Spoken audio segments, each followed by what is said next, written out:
This is Mash's story, the stray cat who chose me and never looked back. Wanna try banana? Here you go. He didn't have friends. He was a lone wolf. I took care of him the same way I take care of a lot of the feral cats on my block, just putting food out, keeping an eye from a distance, not expecting much in return. That went on for about a year. I didn't see him often, maybe once every couple of months, if that. Usually just passing through, never staying long. He kept to himself.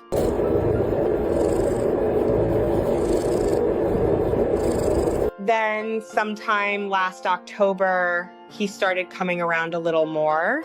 Not close at first, just closer than before. I remember noticing it, but not making a big deal out of it. With cats like him, you kind of learn not to rush anything. After a while, he started taking treats from me. That felt like progress. Should I touch him? There was one day I remember really clearly. My neighbor was sitting across the street on her porch and I said, I think I'm gonna pet him. She looked at me and said, are you sure? You might end up in urgent care if he bites you. Which honestly was fair, but I had a feeling, so I tried. Hi, buddy. He's purring. I reached out slowly, expecting him to back away. Instead, he leaned into my hand, then he started rubbing up against me like he'd done it 100 times before. He bumped his head into me, asking for more, and then he started purring. That was the first time. Loves it. I can't get enough of it. After that, it just kind of became our thing. Every time I saw him, he got a little more comfortable, a little more affectionate, and I started looking forward to it more than I expected.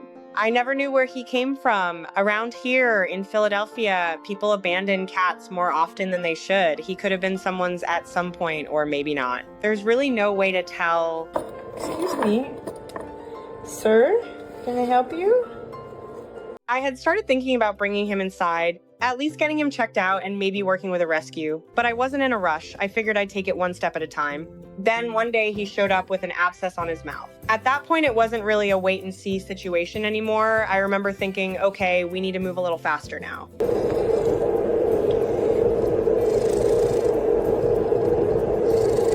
So I brought him to the vet and got that taken care of. He needed treatment, some time to heal, and a safe place to stay. That's how he ended up inside. At first, the plan was just to foster him. But once he was in, it was hard to picture him going back out. That's so rude. He settled in pretty quickly. I kept him separate from my other animals at the beginning just to be safe. But every time I walked into the room, he'd come right up to me, purring, headbutting, making biscuits like he'd lived there forever. There wasn't really a moment where I decided to keep him. It just sort of happened.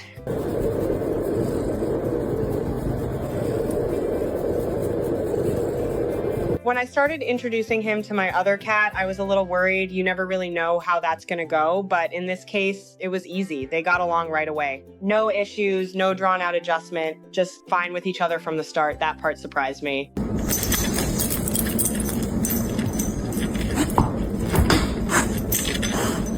What surprised me more was that he never tried to go back outside. I have a back porch that's fenced in, and I let my other cat sit out there sometimes. I gave him the option too. Left the door open, let him check it out on his own. He walked up, looked outside for a bit, and then turned around and came back in. That was it. Ashley, what's out there? Is it a squirrel? Do you see the squirrel? He didn't hesitate, didn't sit there going back and forth. Just a quick look like he needed to confirm something for himself. And once he did, he made his choice. Inside felt better, safer, maybe, or just enough.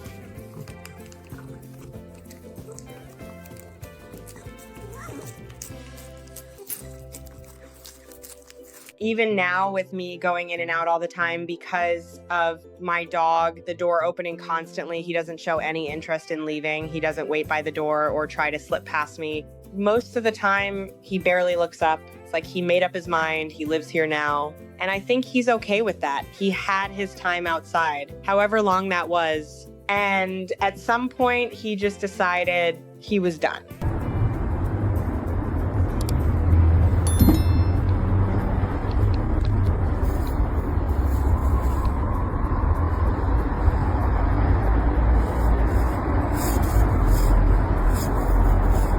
If you're thinking about adopting a cat, especially one that's been outside for a while, I'd say just take your time with it. Don't expect them to trust you right away.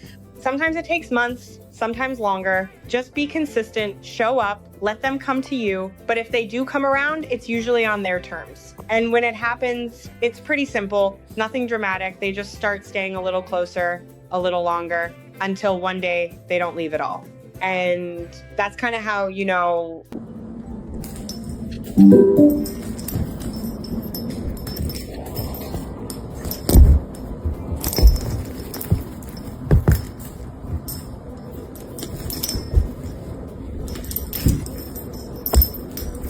it's not about doing everything perfectly. You don't need a perfect home or a perfect plan. What matters more is patience and being willing to meet them where they are.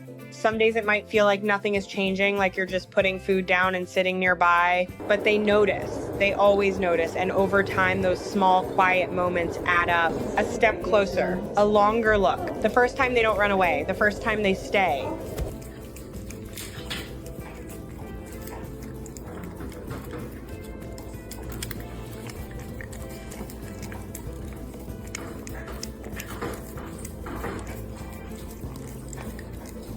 If you're able to adopt or even foster, it really can change everything for them. A safe place, a steady routine, someone they can start to trust, that's usually all they've been missing. And if you stick with it, you might find that one day, without anything big or dramatic happening, they've chosen you too.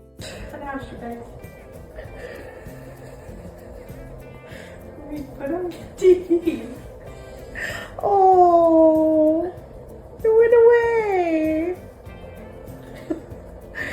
Hi, Bobby. Hello.